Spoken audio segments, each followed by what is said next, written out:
You're listening to the Angry Marks Podcast Network. Good afternoon, good morning, good evening. My name is Arya Whitner, and this is your NXT update for Wednesday, January 17th, 2018. Thank you all for listening.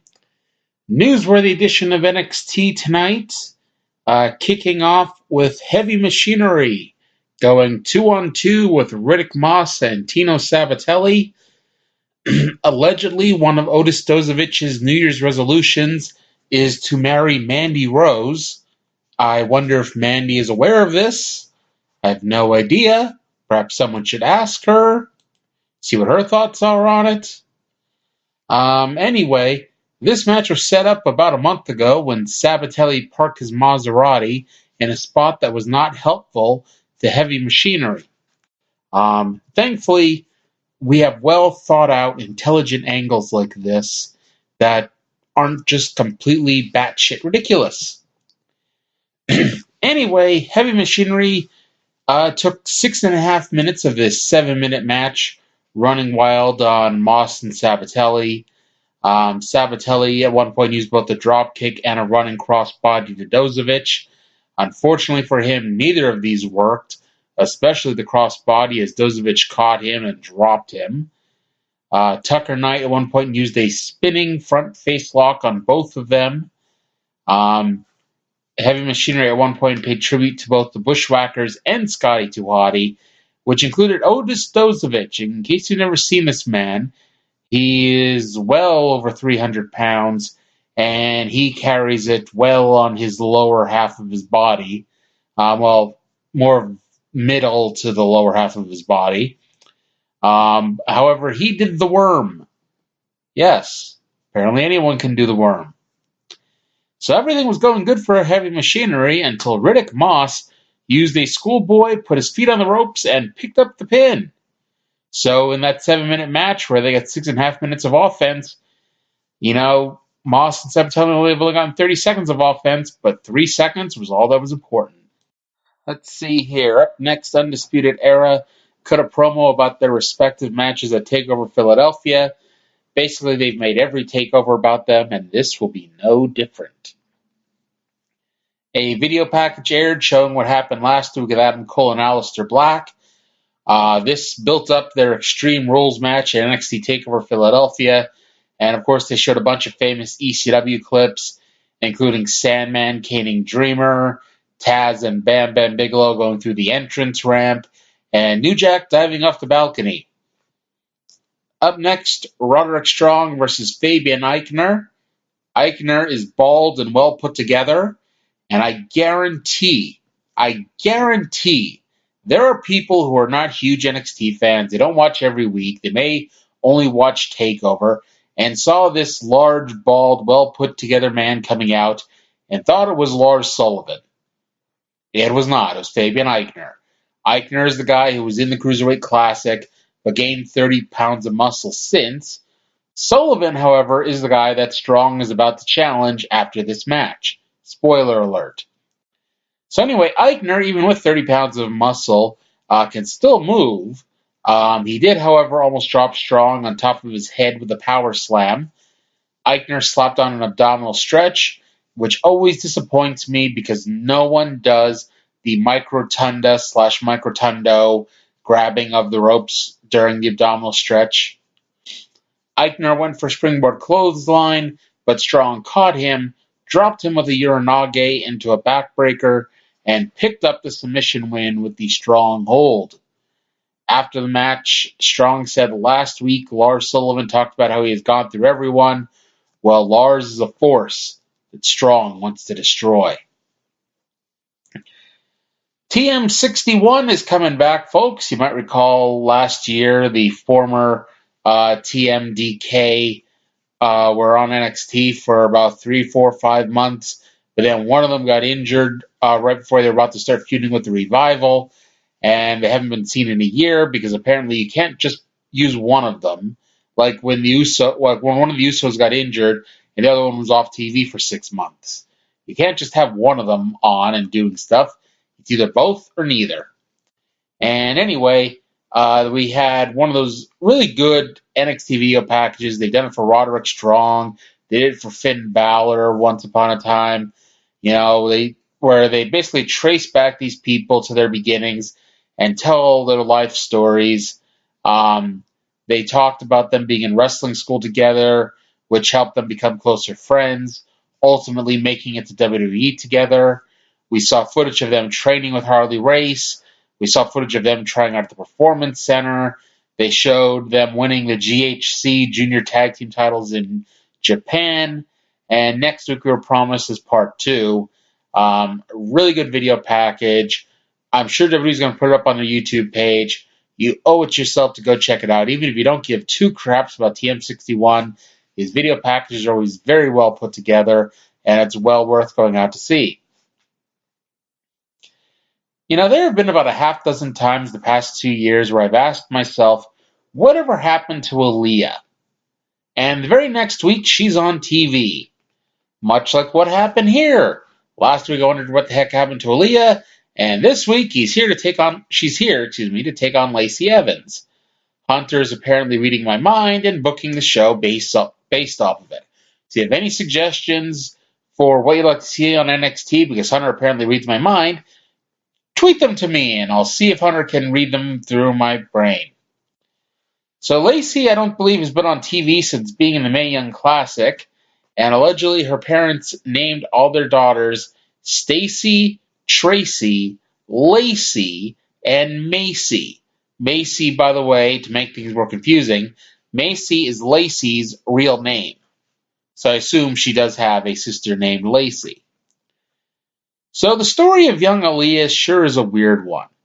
Seemingly every match she ever does, she performs very well, or at least very acceptably, for about 80% of the match. But that other 20%, that other 1/5 of the match, is so atrocious, you wonder how she is ever allowed on TV. And especially because these are not live matches.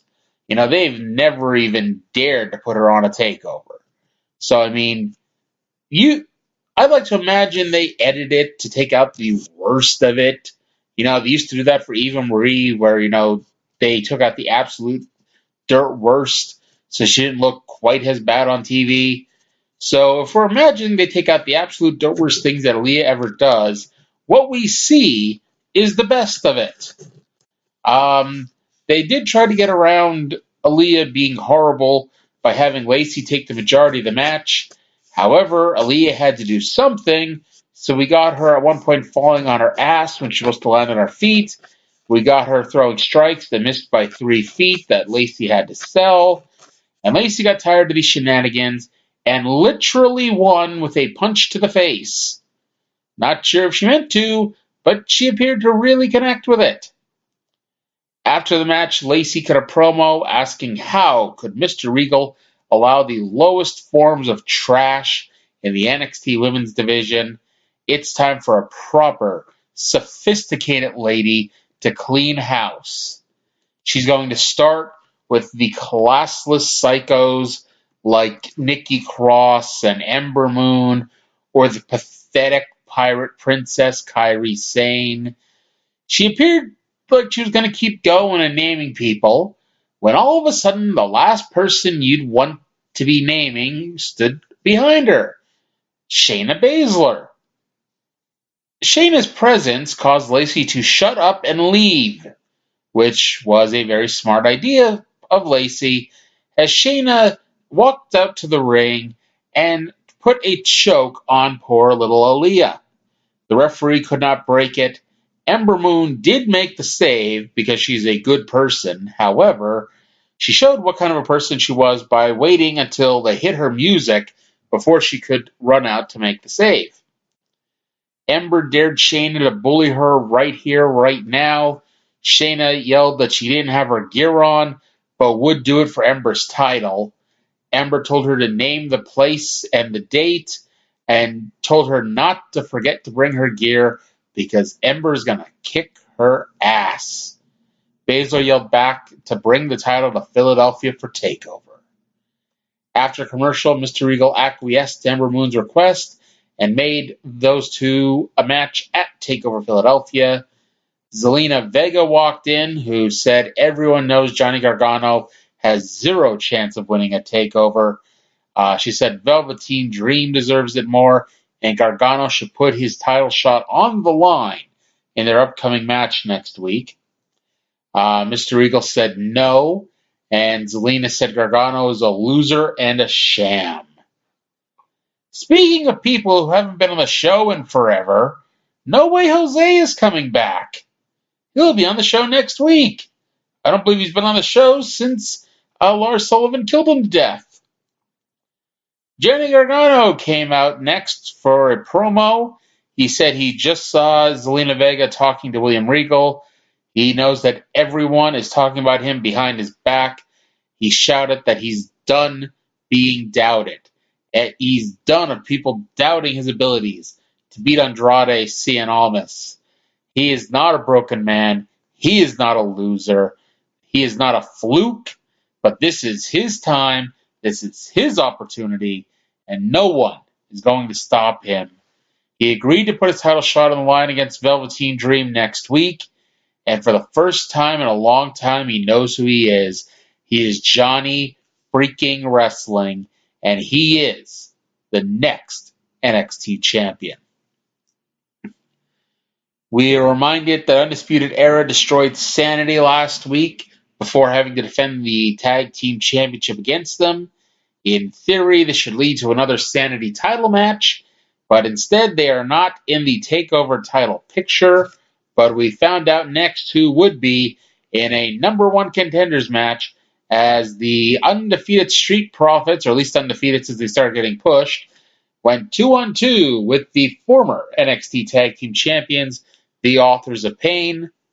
Despite flirting with a babyface turn, Akam and Razor were definitely the heels in this match, as the fans at the Center Stage Theater in Atlanta loved them, some Street Profits. We did get some dueling chants, with AOP's fans lasting longer than the Profits and actually chanting louder than them as well. The Authors got the heat on Montez Ford. Ford, who is not a small man, looked like a midget in the arms of Razor, but he was able to make the hot tag to Angelo Dawkins. Dawkins ran wild on his own and was looking like it could be the end, but Razor took his head off with a clothesline. We then got a Super Collider and a last chapter to Ford, who tagged himself in, and that was that.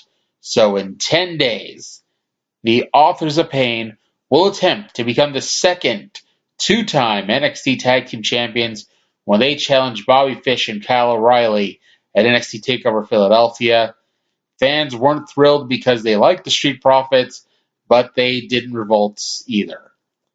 So that's going to do it for this week. Next week, it is already the go-home show for TakeOver Philadelphia, and I do want to thank you all for listening, and I'll talk to you again in 7 days. You're listening to the Angry Marks Podcast Network.